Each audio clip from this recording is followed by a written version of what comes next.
Hola, buenas tardes. Estamos en el programa de Leyes y Justicia con un invitado de lujo que es el director de la Facultad de Derecho de la UNAM, persona a la que quiero, admiro, respeto mucho, no solamente por su trayectoria, sino por su amor a la academia, a la facultad. Tiene un gran trabajo que ha hecho durante estos años, que ha sido nuestro director, del que estamos muy orgullosos todos los maestros de la facultad.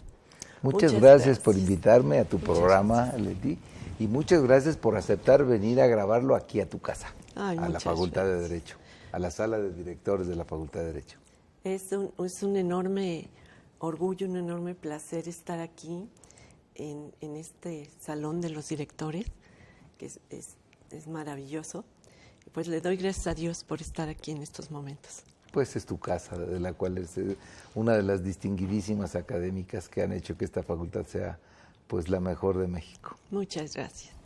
Pues estamos aquí con un tema que hemos platicado acerca de todo esto del armamentismo.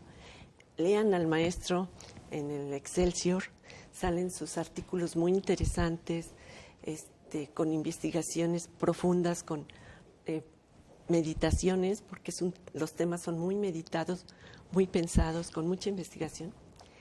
Y el último tema que trató él, que me encantó, fue sobre lo del armamentismo.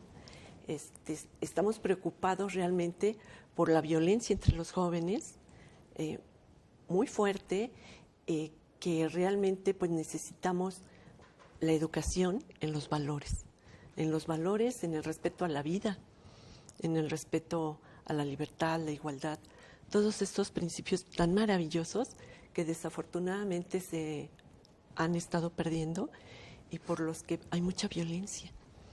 Fíjate que nosotros que nos dedicamos a la academia y a enseñar el derecho, sabemos que la violencia es el fracaso del derecho.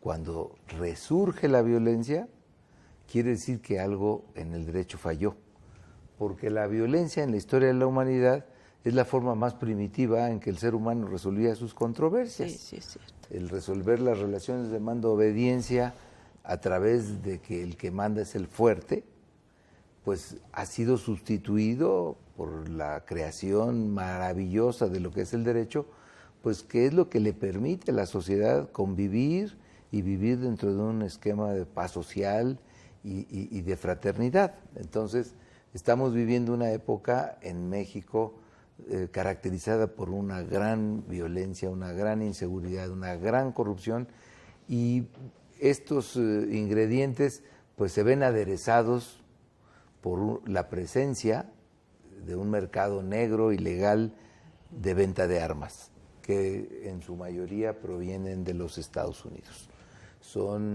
En Estados Unidos la industria armamentista es una de las grandes industrias que le deja dinero y que mueve la economía norteamericana, que ha vivido a lo largo del tiempo de generar guerras y de venderle armas a ambos contendientes para que ese mercado pueda salir. y que cuando vienen las campañas políticas son los grandes financieros del Partido Republicano y que sabemos que cada que hay un presidente republicano va a haber una guerra en el mundo, porque tiene que tener salida ese mercado. Y ahora que estamos padeciendo esta presión de del presidente de Estados Unidos en distintas cuestiones, migración, narcotráfico, pues también está ahí subyacente el tema de que pues son muy exigentes con las cosas que les afectan, pero son francamente disimulados o sordos de controlar un ingrediente que contribuye a todos estos malestares, que es que nos venden de manera ilegal muchas armas. Estados Unidos es un país en donde hay más armas que habitantes, más armas legales, más armas registradas, sin contar las millones de armas que deben de estar sin registro, y que debido a la segunda enmienda constitucional, allá es más fácil comprar un arma que a veces una medicina. O que cigarros, dicen inclusive. O que cigarros, porque una medicina te piden una receta, y para el arma pues solamente su identificación, y cualquier persona puede comprarlo, y nos encontramos en cosas terribles como la matanza que acaba de haber hace unos días en El Paso, donde un joven blanco con sus ideas trastornadas de un nacionalismo exacerbado fue, y de manera declarada dice, a matar mexicanos. Sí, es tremendo, ¿no? Porque no todos los que llegan a Estados Unidos son mexicanos, la verdad, llegan sudamericanos, centroamericanos, latinos en general, ¿no? Y ellos confunden a los mexicanos con todos los centroamericanos, sudamericanos, y además se supone que ya el racismo en esta época ya debería de dejar de existir, ¿no? Sin embargo, hay unas ideas que tienen todavía los norteamericanos, como el Ku Klux Klan y todas esas, todo ese racismo exacerbado.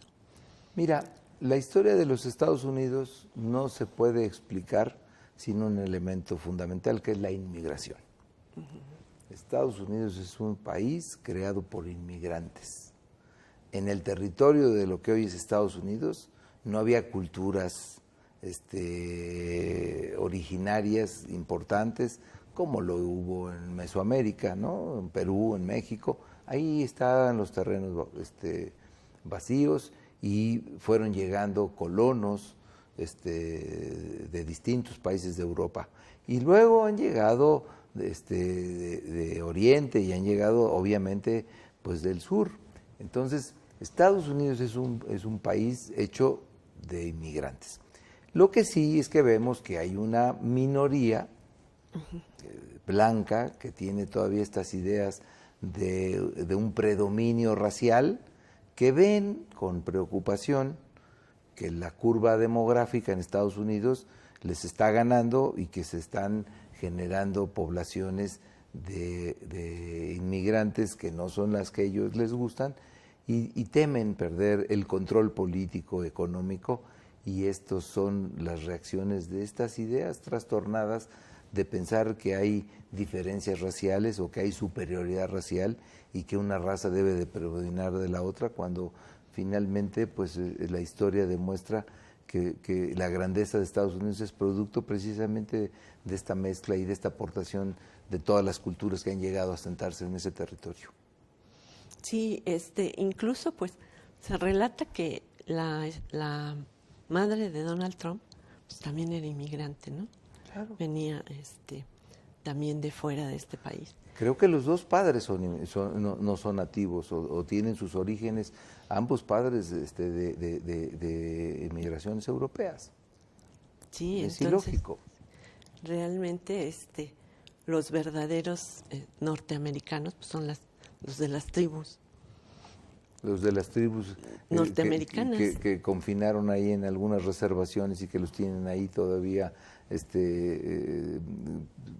con unas condiciones jurídicas muy especiales y los tienen ahí encapsulados y que nunca han sabido realmente aprovechar pues la riqueza de sus tradiciones, sus pensamientos. Pero finalmente la venta de armas, que ha sido visto como un negocio, como una industria, hay quienes piensan que Estados Unidos es el gran imperio de esta era y que como gran imperio pues tiene que marcar su supremacía también desde el punto de vista militar.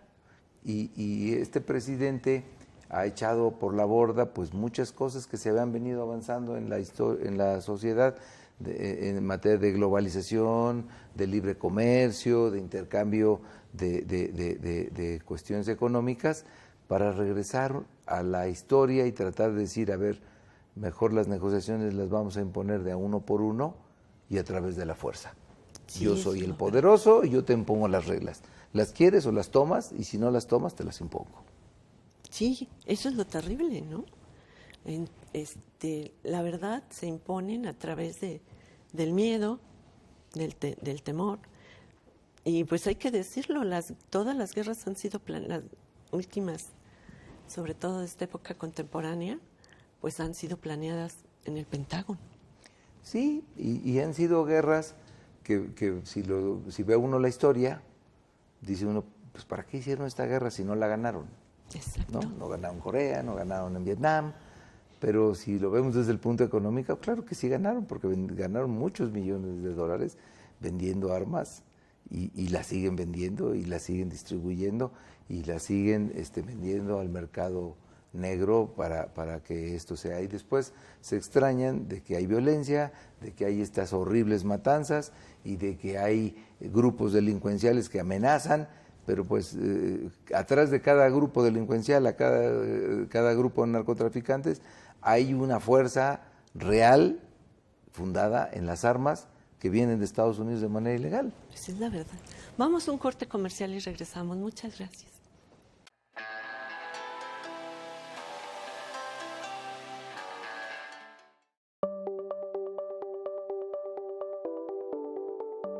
Astele.tv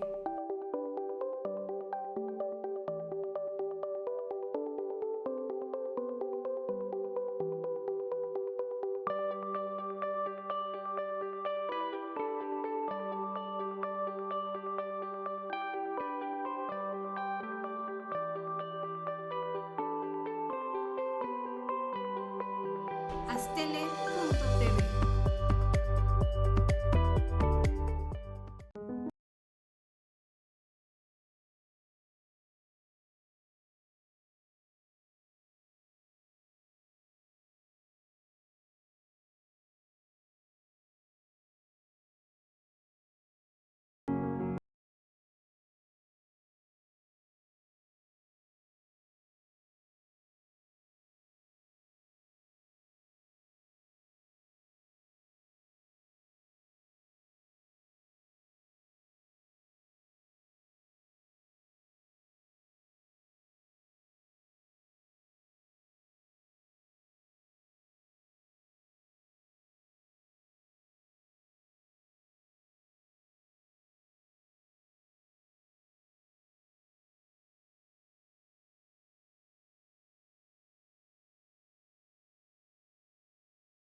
Fue en estas aulas y en estos pasillos que durante más de 4 años y medio tuve la oportunidad de adquirir conocimientos, cultivar buenas amistades y reforzar valores que rigen mi vida.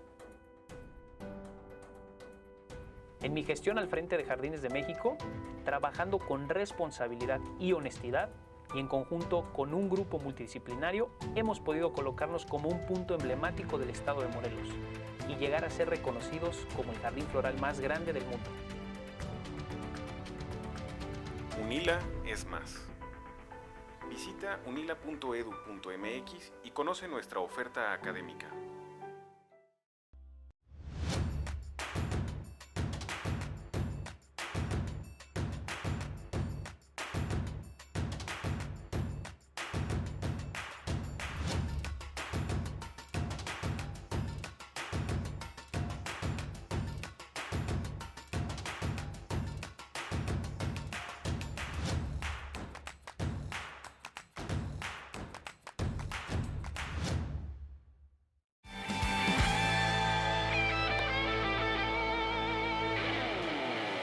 Pues regresamos a este programa de Leyes y Justicia con mi invitado de oro, gracias nuevamente, que es el director de la Facultad de Derecho de la Universidad Nacional Autónoma de México. Lo digo así porque, pues gracias a Dios, este programa se ve en todos los países donde llega el Internet y los ven hasta en China muy frecuentemente, entonces, pues hago esta aclaración. Ya debía yo venir al programa tantas veces. Ay, sí. Prometido y siempre pasaba algo. Qué bueno que estamos ahora sí en tu programa. Finalmente. Tan gustado y tan comentado aquí en la comunidad de la Facultad de Derecho. Muchas gracias. Entonces, la guerra ha sido una empresa para Estados Unidos. Grandes empresas, ¿no? Porque son armas, uniformes, los alimentos que consume el ejército, toda la maquinaria que se usa, aviones, tanques blindados. Entonces es una gran empresa para ellos. Y fíjate que es una empresa muy productiva y es una empresa que le debería dejar también una lección a los Estados Unidos. La mayor parte de los integrantes de sus ejércitos son hombres y mujeres de estos grupos raciales a los que después desprecian. Si nosotros analizamos la integración del ejército, en el ejército hay mucha gente Latina, que llegó de otras latitudes y que se alistan al ejército también a invitación y también como oferta de que después de haber ido al frente de batalla consiguen la ciudadanía. Entonces es un contrasentido, ¿no? Claro, que porque por un lado a defender y al mismo tiempo los están tratando mal, ¿no? Sí, así es. Es un caso contradictorio de Estados Unidos. En el caso de los problemas que tenemos ahora con Estados Unidos, el gobierno mexicano varias veces ha puesto sobre la mesa el decir, bueno, a ver, si hay grupos delincuenciales, no lo podemos negar. Hay tráfico, narcotráfico, hay siembra, pero el tema es que tendríamos que entrar a buscar soluciones conjuntas. Es decir, ¿cómo hacemos para que se acabe el narcotráfico si el mercado más importante de consumidores lo tienen ustedes? Sí. Y además, en cantidad, en calidad, porque son los que tienen más dinero para comprar las drogas. Sí. Entonces es un gran mercado que demanda drogas. Y luego, ¿cómo no va a haber grupos delincuenciales violentos si todos están armados con todo lo que ustedes les venden o les cambian a cambio de droga? Porque debe de haber, desde luego, que todo una delincuencia organizada en Estados Unidos. Lo que nosotros nunca hemos visto en las series de televisión es qué pasa con las drogas una vez que cruzan la frontera. Porque nosotros vemos a diario cómo el ejército anda quemando cultivos, cómo el ejército se enfrenta con los grupos delincuenciales, cómo la marina decomisa cargamentos en el mar, cómo se hacen las grandes quemas de todo lo incautado, cómo hay todos los días muertos en el combate al narcotráfico. Y resulta que cuando la droga que debe de ser la mayoría de la que se cultiva, la que se produce, la que se trasiega a través del territorio, pasa, porque lo que nosotros vemos en las series es lo que no pasó. Sí, sí. Pero si el negocio y el consumo sigue siendo tan grande, es que la inmensa mayoría de la droga sí logra cruzar Estados Unidos. ¿Qué pasa con esa droga? ¿Quién la distribuye en todo el territorio? ¿Quién la vende? ¿Quién gana? ¿Quién la comercia? ¿Y qué pasa con esas armas? ¿Quiénes son los que la compran? ¿La venden directamente los productores? Yo creo que no. Entonces, ¿cuáles son los grupos delincuenciales en Estados Unidos que se dedican al tráfico de armas a cambio de recibir la droga? Entonces, desde luego que ahí debe de haber una delincuencia organizada en Estados Unidos. La diferencia es que en Estados Unidos nunca vemos que exista un programa basado en políticas públicas que alienten a evitar el consumo de la droga. Yo no recuerdo ver las veces que he ido, ahora voy poco, desde que está este presidente procuro ir lo menos posible, solamente voy a compromisos académicos cuando tenemos que ir a alguna universidad, y en las universidades es distinta la forma de pensar en esto, pero yo no he sido nunca testigo de un programa vigoroso de Estados Unidos para combatir el consumo de droga, nunca. Y tampoco he visto un programa para evitar el uso de las armas. No lo he visto. He visto cuando hay este tipo de matanzas, reacciones en el Congreso y alguna declaración de que se va a empezar a legislar para la pena de muerte, como si la pena de muerte fuera una novedad. En muchos de los estados de la Unión Americana hay pena de muerte. Y eso no ha evitado que Estados Unidos sea el país que tiene más reclusos del mundo. Entonces, endurecer las penas no va a modificar las cosas. Lo único que puede modificar el estado de las cosas, como bien lo decías al principio del programa, es a través de la educación. Sí, porque la realidad es que estamos ante una gran violencia y sobre todo juvenil, ¿no? Entonces son niños que crecieron con los juegos de Nintendo en donde se matan unos a otros y no pasa nada. Y entonces ahora lo hacen realidad ya en su adolescencia, ¿no? Es toda una industria que yo no dudo que la propia industria armamentista financie este tipo o de juegos infantiles o de series de televisión o de series en televisión de paga o en el cine, en donde vemos a diario cómo se empiezan a crear estos antihéroes que le demuestran a los jóvenes que los que tienen el triunfo en la sociedad son los que tienen dinero y que el dinero hay que producirlo sin importar de qué manera y rápido y mucho, y que lo que importa es lo que tú logres acumular económicamente, haciendo a un lado los valores, y aquellos que se pueden significar en la vida por trabajar de manera honesta, esforzada, prolongada, leal en un trabajo y terminan y se van a la jubilación con su sueldo, esos son fracasados. Sí, es lo terrible. Esos fracasaron en la vida porque trabajaron mucho y míralos, quedaron pobres.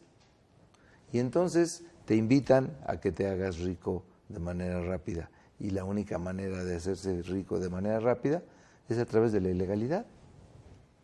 Sí, a través del delito, a través de la delincuencia, a través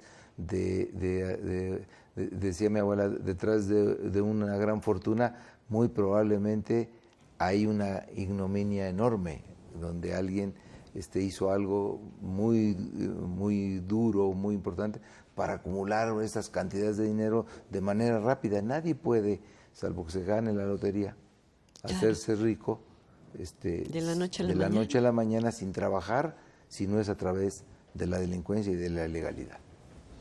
Sí, por eso, bueno, una de las cosas que más me impactaron cuando llegaste a ser director de nuestra querida Facultad de Derecho y que tuviste una reunión con las maestras, fue decirnos que diéramos valores a nuestros alumnos.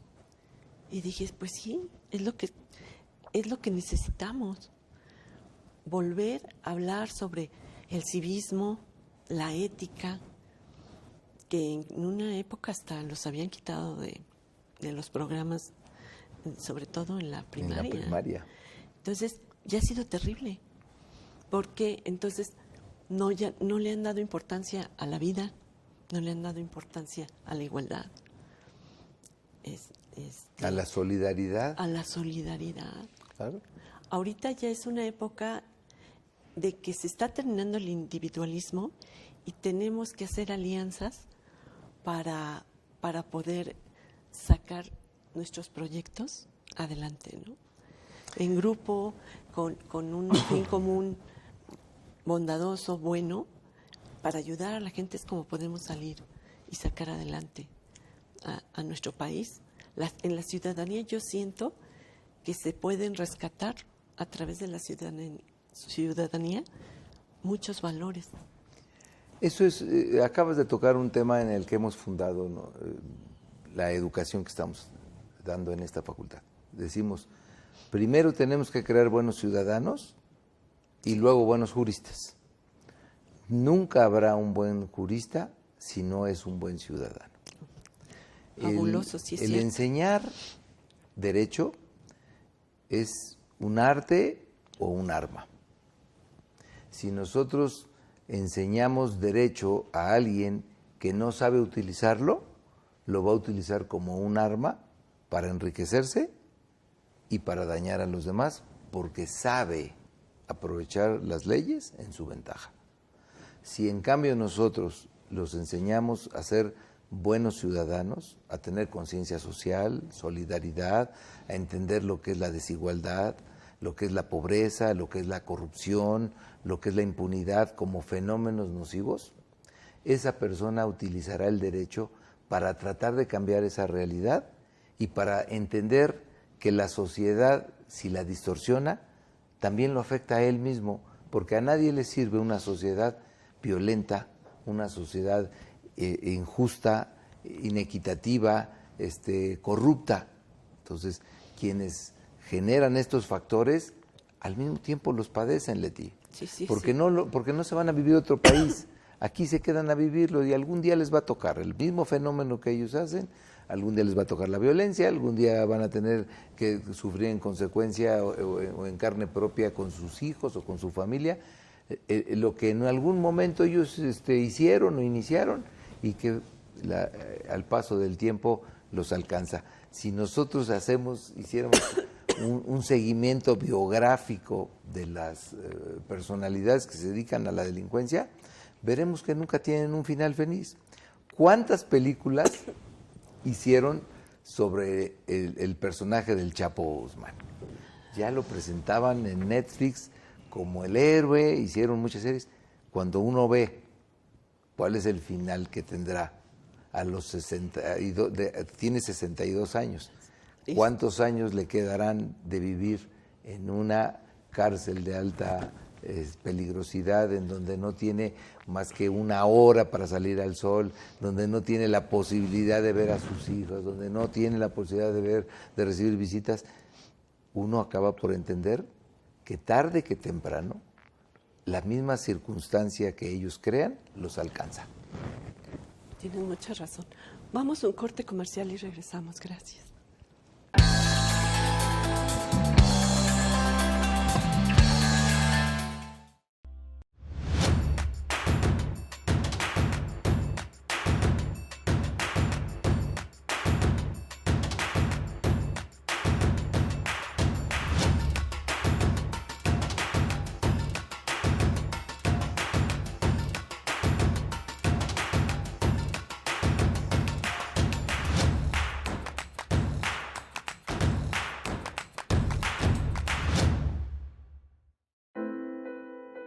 Fue en estas aulas y en estos pasillos que durante más de 4 años y medio tuve la oportunidad de adquirir conocimientos, cultivar buenas amistades y reforzar valores que rigen mi vida. En mi gestión al frente de Jardines de México, trabajando con responsabilidad y honestidad, y en conjunto con un grupo multidisciplinario, hemos podido colocarnos como un punto emblemático del estado de Morelos y llegar a ser reconocidos como el jardín floral más grande del mundo. UNILA es más. Visita unila.edu.mx y conoce nuestra oferta académica.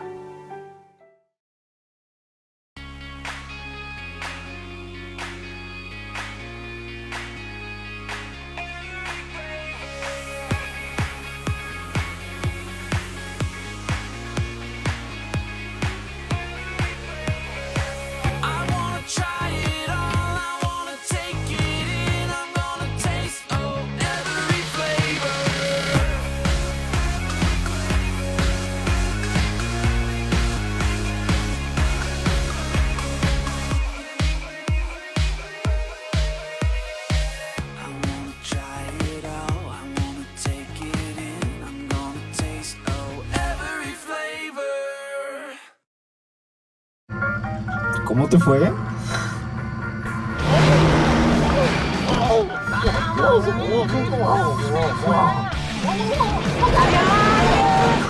Entonces estás agotado.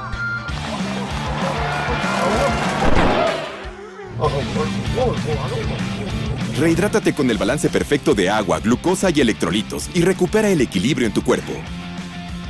Electrolit, hidratación total, científicamente hidratante. Consulta a su médico.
Pues estamos en el programa de Leyes y Justicia, aquí con nuestro querido director y maestro, Raúl Contreras, que es un placer estar aquí contigo.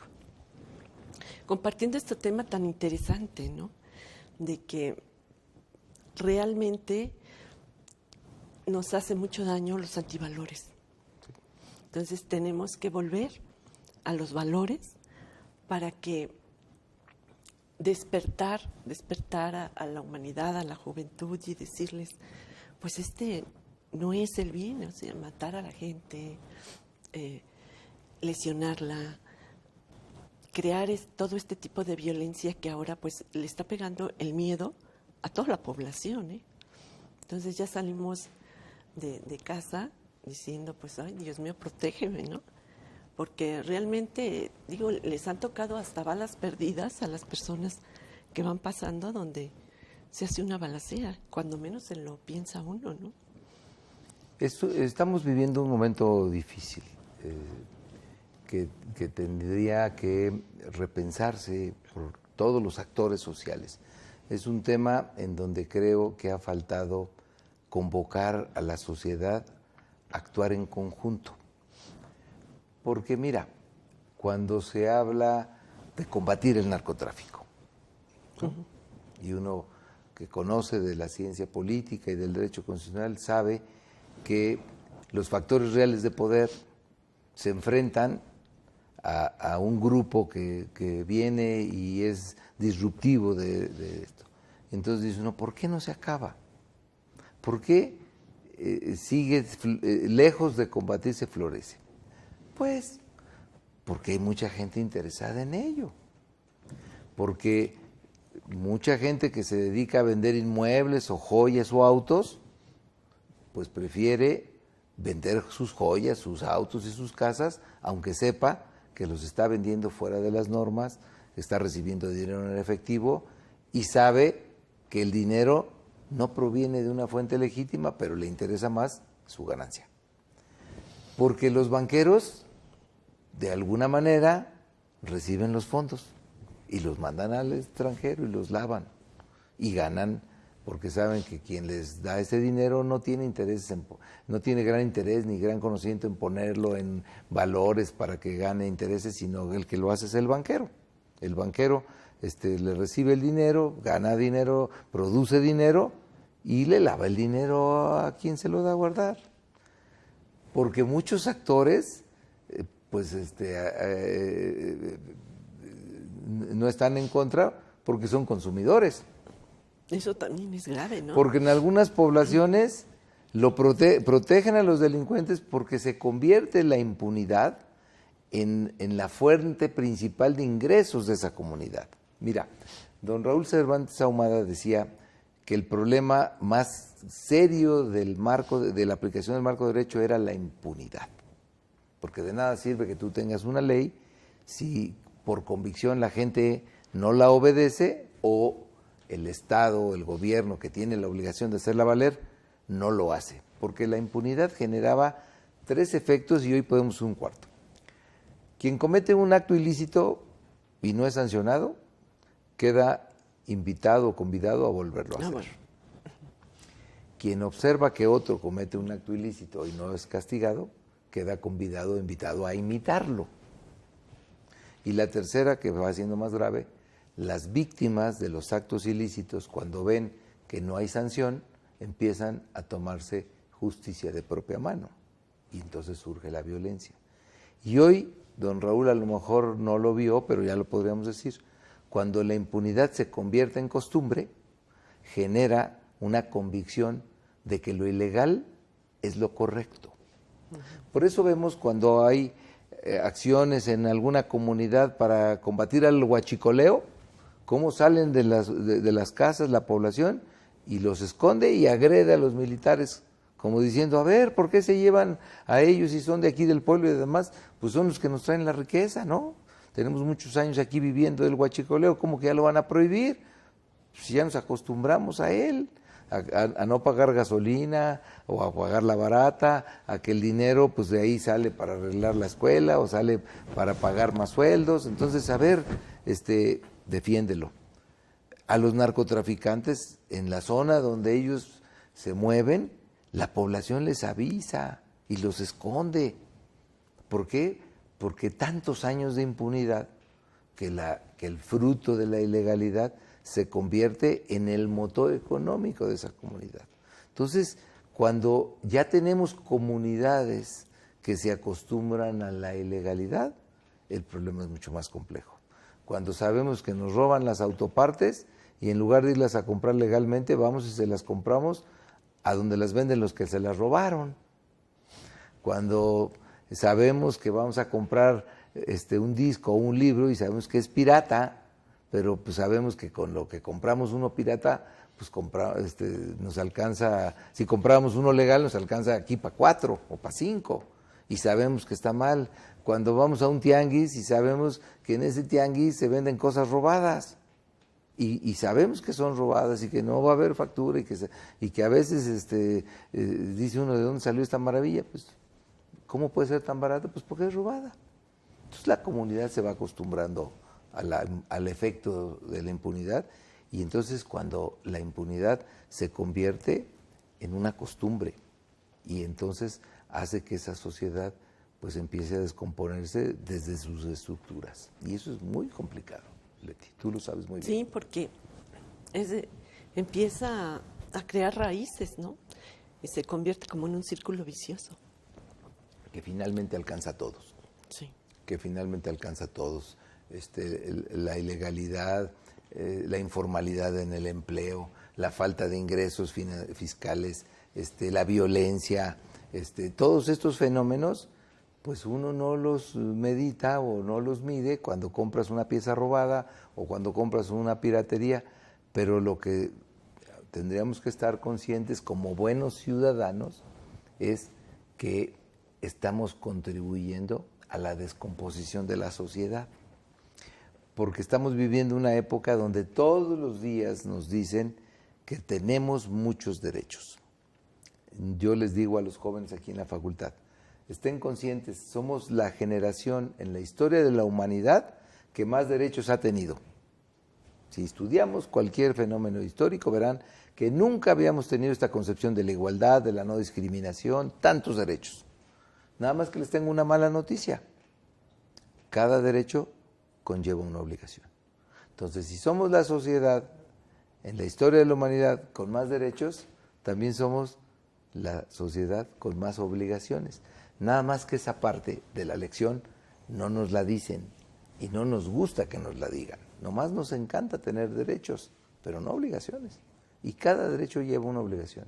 Si nosotros queremos vivir en una ciudad limpia, la responsabilidad no solamente es del gobierno de mandar limpiar y barrer. Nuestra obligación es no tirar basura. No podemos seguir tirando basura y quejándonos que la ciudad está sucia. No podemos quejarnos que nuestro condominio se está cayendo a pedazos si no pagamos el mantenimiento. No podemos pedir que no haya violencia y que no haya delincuencia si nosotros estamos estimulando en la parte para lo que se dedica a la delincuencia, que es a producir riqueza. Entonces, construir ciudadanía creo que es el trabajo. Y la construcción de ciudadanía es un fenómeno que se tiene que lograr a base de la educación. Sí, pues la educación es la base, ¿no? Es la base.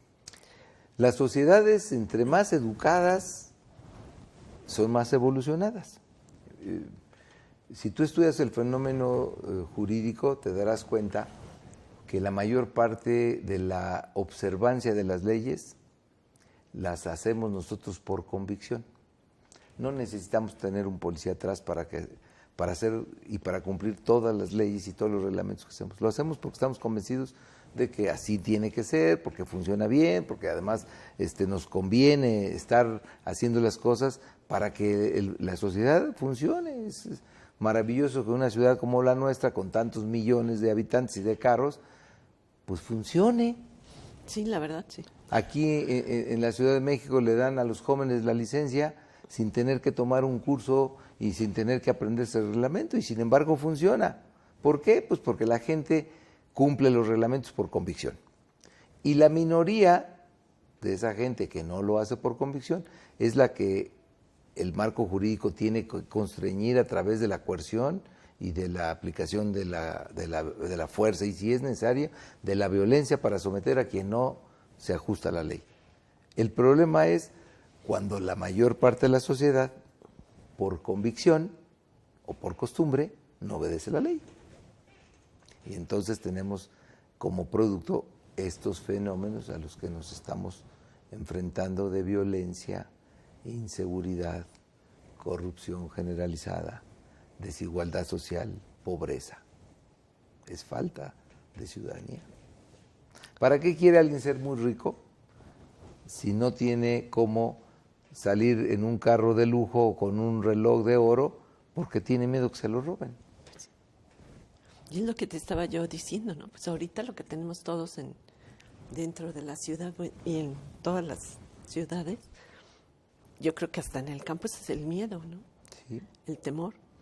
El temor a ser despojado de tus posesiones, de tus propiedades o de la vida misma.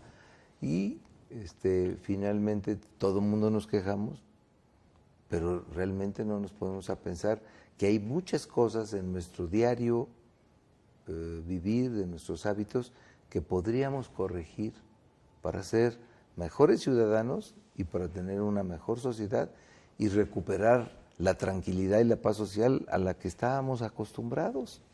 Porque este fenómeno es característico de esta época. Yo salí a jugar a la calle. Sí, yo también. Y además, pues los padres decían, respeta a tus mayores, sí, respeta a los mayores. Ahora ya no. Sí. Es córrele, porque quién sabe qué va a pasar. Y yo salía a mis clases a la preparatoria a las 6:30 de la mañana y regresaba a las 9 de la noche y no había celulares. Sí, y mi mamá nunca sabía dónde estaba yo y siempre llegaba yo sano y salvo. Sí. Y las mamás no se preocupaban tanto por los hijos. Como ahora. Porque además si le decían que por qué no habías hablado, pues no había ni casetas. Sí. Vamos a un corte comercial y regresamos. Muchas gracias.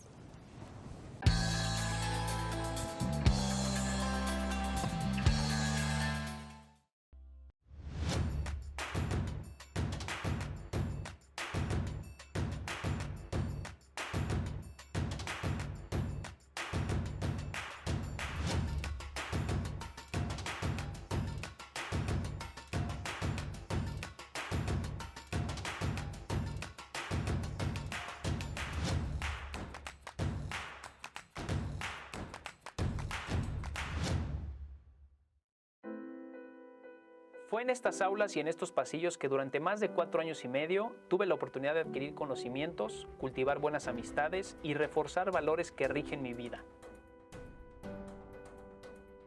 En mi gestión al frente de Jardines de México, trabajando con responsabilidad y honestidad, y en conjunto con un grupo multidisciplinario, hemos podido colocarnos como un punto emblemático del estado de Morelos y llegar a ser reconocidos como el jardín floral más grande del mundo.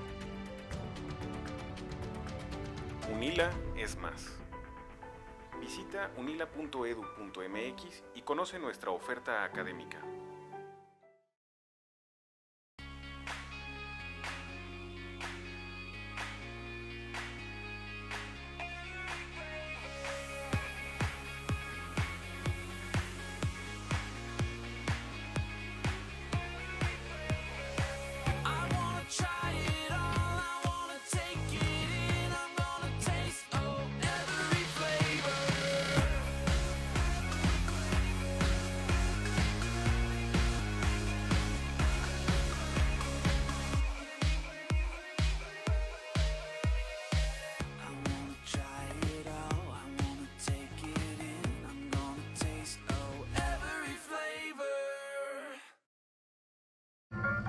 ¿Cómo te fue?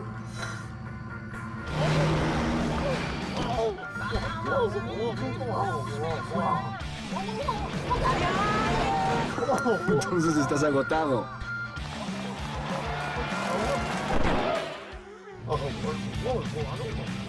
Rehidrátate con el balance perfecto de agua, glucosa y electrolitos y recupera el equilibrio en tu cuerpo. Electrolit, hidratación total, científicamente hidratante. Consulta a su médico.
Estamos en el programa de Leyes y Justicia con este tema que nos incumbe a todos, sobre el armamentismo, sobre la seguridad, sobre el temor y el miedo que tienen actualmente en nuestra sociedad. Y sí me gustaría que nos dijeras qué se está haciendo, qué está haciendo en la Facultad de Derecho, en la educación, para que salgan mejores abogados, con mayor respeto, con mayor deseo de proteger a las personas, como decían, a luchar por la justicia, ¿no? Mira, la Facultad de Derecho, como faro que dirige la enseñanza del derecho en México, está obligada a ir adelante. Nosotros nos pusimos a hacer un estudio muy importante antes de cambiar el plan de estudios y nos dimos cuenta que la justicia, por ejemplo, está congestionada de miles y miles de expedientes que están esperando ahí en los juzgados ser atendidos. Y nos pusimos a revisar las estadísticas y nos dimos cuenta de algo que nos llamó mucho la atención. Si nosotros sumamos todos esos expedientes federales, locales, de las 32 entidades federativas y lo federal, el 40% de esos expedientes son de origen de conflictos familiares y un 30% adicional civiles. Quiere decir que tenemos la justicia del país congestionada de litigios entre familiares, examigos, vecinos y exsocios. ¿Qué quiere decir? Que tenemos un tejido social fracturado, confrontado. Entonces estamos formando en este nuevo plan de estudios, en el que tú nos estás ayudando a implementarlo, un cambio de visión. Abogados mediadores y conciliadores en lugar de abogados litigantes y pleitistas, que entiendan que el litigio es el último de los recursos que tienen que utilizar para resolver una controversia, que hay que buscar pacificar a las partes, que hay que procurar mediar entre ellas para que se limen las diferencias y los resentimientos y puedan encontrar una solución rápida y lo más pacífica posible, en lugar de incrementar los conflictos con demandas infamantes y con procedimientos que hacen los artilugios para tratar de conseguir una sentencia favorable. Después de un largo litigio, las partes que fueron contendientes nunca vuelven a tener la posibilidad de restablecer sus relaciones sociales. En cambio, si tú los logras avenir, mediar, resolver por cualquier vía pacífica y mediadora y rápida, es muy probable que si no se logran nuevamente avenir de manera total, sí mantengan una relación civilizada dentro de la sociedad. Si el matrimonio no se pudo salvar, la relación entre los cónyuges será mucho más consciente del papel que tienen que jugar como padre y madre con los hijos, cada uno por su lado, pero tratando de contribuir a que los hijos no sufran, no padezcan ese rompimiento en el que a veces se les somete en un juicio. Que si los socios tuvieron un mal convenio, un mal arreglo, pues que simplemente arreglen las cosas de manera sencilla y a lo mejor al rato vuelven a tener negocios. En fin, estamos tratando de crear esto. ¿Y cómo lo estamos haciendo? Pues tratando de que los jóvenes se formen en este concepto de ciudadanía con valores. Es más importante para mí como abogado resolver tu controversia, tu problema, que pensar en mi despacho y pensar en mi litigio y en lo que yo sé hacer. Y es más importante que tú resuelvas rápido tu conflicto a que yo tenga un cliente 8 o 10 años a través de estar promoviendo recursos y recursos y recursos para alargar un tema en el que nadie va a ganar. Lo importante en este momento, y la Facultad de Derecho asume esta responsabilidad, es tratar de reconstruir el tejido social que está fracturado en nuestra sociedad. Tenemos una sociedad violenta, insegura, pero que en sus raíces está conflictuada. Entonces creemos que este es un procedimiento, es un cambio cultural muy importante, pero una vez que la Facultad de Derecho de la universidad más importante del país lo haga, estoy cierto que esto empezará a generar efectos contaminantes, contagiosos, con otras instituciones públicas en los estados y con otras instituciones de educación superior, aunque sean privadas, porque tienen que entender que hoy lo que la sociedad necesita es dos cosas: seguridad y certeza jurídica. Y la violencia y la inseguridad y la corrupción y todos estos fenómenos atentan contra estos dos valores, y esto hace que la sociedad no progrese económicamente, esto hace que no podamos tener un desarrollo armónico de nuestra personalidad por no poder salir, por no estar tranquilo con nuestros hijos, esto hace que se interrumpan mucho las cosas, que no haya también un gobierno que pueda responder a estos efectos porque están generalizados, que no tengamos una buena captación de impuestos, en fin, es un fenómeno social muy complejo en el que nosotros creemos que estamos contribuyendo para tratar de resolver no las consecuencias, las causas del problema. Y es maravilloso porque así se le da una tranquilidad que necesitamos. Pues yo creo que finalmente el objetivo de los seres humanos es ser felices. Hay que abandonar estos esquemas que nos son impuestos allá desde el norte, de que el objetivo del ser humano es hacerse rico.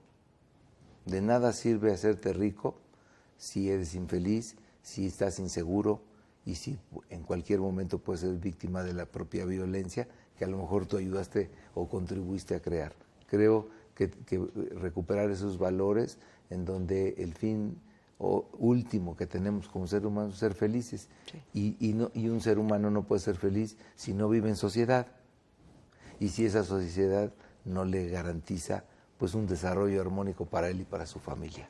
Sí, yo creo que es muy importante para conseguir la paz y la tranquilidad desde nuestros hogares a toda la ciudadanía y a todo nuestro país, ¿no? Pues en esto estamos trabajando en esta Facultad de Derecho, de la que tú orgullosamente eres una de nuestras maestras consentidas. Ay, y más destacadas, Leti. Estoy muy orgullosa de servir a la universidad porque siento que estoy sirviendo a mi país. Sí, esta es una universidad y mira, aprovecho que estás aquí pues para hacer comercial, ¿no? Sí, claro. La gran mayoría de los jóvenes que ingresan a esta facultad, a esta Universidad Nacional, vienen de familias de clase media y de clase económicamente débil. Y entrar a esta universidad, que está catalogada como la universidad número 103 del mundo, y entrar a esta facultad que tiene 3 años, considerada la más importante de Latinoamérica, es la oportunidad, y a veces la única gran oportunidad, de cambiar en esos jóvenes sus condiciones desfavorables económicas de origen. Quien tiene el privilegio de entrar a esta facultad recibirá una educación de excelencia que le va a permitir poder servir a la sociedad y poder superar sus condiciones adversas, y no solamente la de ellos, sino la de sus familias. Así que esta es una universidad, como le decimos aquí, es la Universidad de la Nación, así que nosotros tenemos que estar comprometidos con los grandes problemas nacionales. Pues muchísimas gracias. Yo añoraba este momento porque ya teníamos algún tiempo que lo habíamos platicado y no lo habíamos podido realizar. Que se repita muchas veces. Muchas gracias. Muchas gracias por permitirme estar en tu programa. Muchas gracias. Este es el programa de Leyes y Justicia. Les agradecemos mucho haber estado con nosotros durante todo este tiempo. Nos vemos para el próximo programa. Gracias. Astele.tv